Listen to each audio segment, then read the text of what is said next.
Tidak ada. Pasien tetap terlayani meskipun kita di sini 3 hari untuk waktu supaya untuk sterilisasi. Bu, kalau untuk yang lain-lain misalnya yang non COVID emergensi ya tetap kita layani di Bangil. Nanti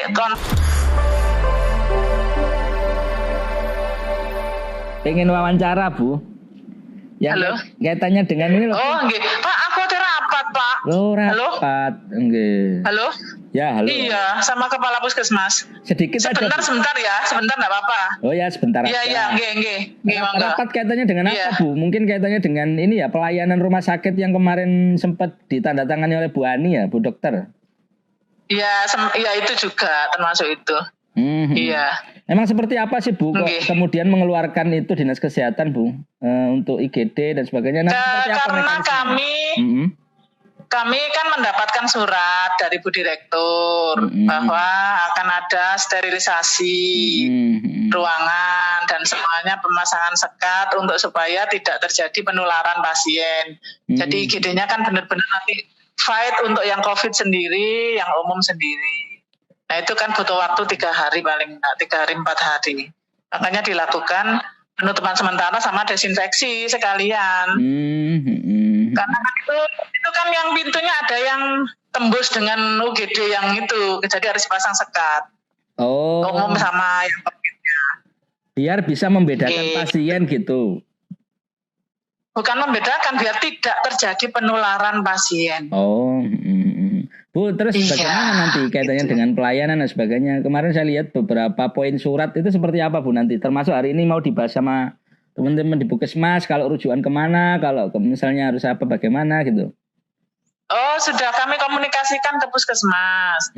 Kalau ada rujukan, kalau memang itu rujukan COVID, maka disampaikan, dikirim ke Puskesmas lain, ke rumah sakit lain yang menangani COVID.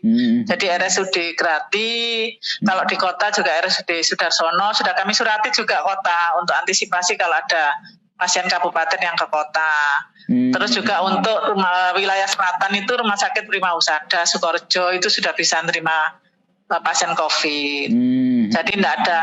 Pasien tetap terlayani meskipun kita di sini 3 hari untuk waktu supaya untuk sterilisasi. Kalau untuk yang lain-lain misalnya yang non COVID emergensi ya tetap kita layani di Bangil. Nanti kontaknya dengan ruang persalinan, jadi tidak ada penolakan untuk ibu bersalin misalnya yang harus seksio tetap bisa. Untuk ibu bersalin bisa tetap ya ditangani. Iya, tetap bisa. Iya, emergensinya bisa. Bu, mohon maaf, mungkin kaitannya dengan teman-teman nakes sendiri, apakah ada kaitannya Bu dengan penutupan IGD itu? Kalau yang masalah itu ditanyakan ke Bu Direktur ya, karena kan dibawa langsung Bu Direktur ya. Nakes, nanti kami khawatirnya salah. Oh ya, nakes yang dibawa naungan Dinas Kesehatan maksud saya. Selama ini. Oh, kalau yang dibawa Dinas Kesehatan, selama ini kami pemeriksaan rutin kok untuk teman-teman kami rapid test. Kemudian kalau memang ada gejala ya kami swab. Nah, untuk yang di tingkat Puskesmas sendiri bagaimana Bu sejauh ini? Yang teman-teman sejauh ini ya tentunya ya ada juga yang konfirmasi karena kan bisa jadi juga kedapatnya itu tidak di Puskesmas, mungkin di tempat prakteknya dia. Oh. Nah, itu tetap kita screening, kita rapid test, kalau memang reaktif kita swab. Kalau memang swabnya positif ya kita protokol kesehatan SOP kita jalankan. Kalau dia ada gejala kita kirim ke rumah sakit. Kalau dia tidak ada gejala dia isolasi di SKP. Bu, sejauh ini sepanjang beberapa bulan terakhir ini teman-teman dokter praktek dan sebagainya ini sudah mulai aktif normal Bu ya? Secara maksudnya normal, banyak yang buka dan sebagainya ya? Masih sejauh ini ya? Loh, selama ini kan juga buka, cuman beberapa saja yang tidak buka. Mungkin kalau yang tidak buka itu merasa bahwa dirinya ada komorbid, karena usia sudah tua, dia kan juga tidak kepengen menulari dan ditulari kan gitu kan. Iya. Iya, jadi antisipasi. Tapi selama ini teman-teman tetap buka kok. Apalagi yang dia kerjasama dengan klinik BPJS, itu kan tidak boleh tutup. Ya tentunya teman-teman pakai APD supaya tidak terjadi ketularan dan ditulari gitu loh. Supaya supaya gak nulari pasien juga kan. Bisa jadi dokternya juga jadi perantara kalau misalnya kita enggak baik-baik APD-nya. Harus dijaga benar-benar Bu ya, terutama yang nakes di puskesmas juga yang berhubungan. Di puskesmas itu malah saya perintahkan jadi meja di konsultasi harus dipasang tabir. Yang di loket juga harus ada tabirnya supaya walaupun sudah pakai APD kan tetap meminimalisir kontak untuk droplet yang nyampe itu kan. Ada tabirnya kan nggak sampai kena petugas, yang petugasnya juga nggak sampai kena pasien kan gitu. Walaupun tetap mereka pakai APD, pakai masker, pakai face shield. Bajunya juga kalau yang di UGD mereka tak suruh pakai baju kerja, jadi nggak boleh pakai baju yang dari rumah. Biar nggak nular di rumah juga. Sejauh ini pasca adanya pandemi dan sebagainya, ini ada penurunan nggak Bu? Beberapa teman-teman katanya dengan pasien yang mau berobat. Iya, jelas turun Mas. Jelas turun karena pasien juga nggak berani ke puskesmas. Oh gitu ya. Iya, jadi turun. Jadi PAD kita turun. Oh, PAD ya lumayan kan, turun PAD-nya. Turun. Jadi ini saya PAK juga saya turunkan PAD-nya. Lah kok sing dienggo blonjo apa wong gak oleh duit teh. Iya, besar Bu turunannya. Bu, turunan lagi pasien ini enggak berani berobat terus bagaimana kemudian? Iya memang enggak berani berobat. Kan ada yang enggak berani berobat, khawatir nanti di puskesmas duduk ketemu orang, nah orang itu COVID kan khawatirnya kan seperti itu. Walaupun kita duduknya sudah di luar, kita kan ruang tunggunya untuk loket itu di luar supaya kena sinar matahari, terus duduknya distancing itu kita penggang-penggang. Ya tapi ya tetap namanya manusia ya ono wedine lah.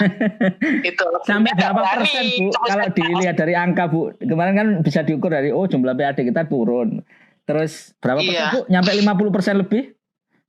Enggak sampai. Ya memang ada penurunan tapi enggak sampai. Kisaran berapa Bu? Kisaran berapa ya? Mestinya teman-teman itu kalau mau normal dengan perda baru ya. Perda baru itu kan harusnya harganya 2 kali lipat. Ya, harusnya kan dapatnya 20. Harusnya kan dapatnya 20 dalam 1 tahun ya, 20 M. Yeah. Tapi sampai dengan hari ini nanti sampai akhir tahun kami hanya minta 10 M. Target Bu ya? Minta 10 M saja. Iya, target pendapatan. Yeah. Tadinya kita pasangkan 11 M. Tapi kita melihat posisi pendapatan sampai dengan sekarang, akhirnya kita berani pasangnya ya 10 ya. Ya estimasi 50% sampai dengan akhir tahun kalau dengan perda baru ya. Mestinya dengan perda baru kan dapatnya 20. Tapi ya karena masyarakat sendiri kan akhirnya jarang nggak mau berobat, masih takut begitu ya, sampai detik ini masih takut masih ada, ya. Iya masih ada yang takut. Tapi bagaimana Bu upaya untuk agar tetap orang-orang itu sehat dan sebagainya selama ini, apakah bidan di desa dan sebagainya ini bisa Bu Mas ya? Betul. Kami lebih memanfaatkan tenaga yang ada di desa untuk pemantauan. Terutama pasien-pasien yang dia prolanis ya, jadi dia lansia, dia ada penyakit-penyakit penyerta komorbid itu yang harus diawasi. Jadi lebih yang bidan desanya, perawat yang di desa itu yang tak suruh ngamati. Ayo surveillance-nya diamati. Jangan sampai nanti datangnya ke rumah sakit itu posisinya sudah parah. Karena sekarang ini kan modelnya enggak mau ke rumah sakit, datang itu sudah parah. Akhirnya terata itu penuh itu lantai 3 itu. Benar. Iya. Karena tinggal memantau aja tapi sambil siap, iya. Surveillance.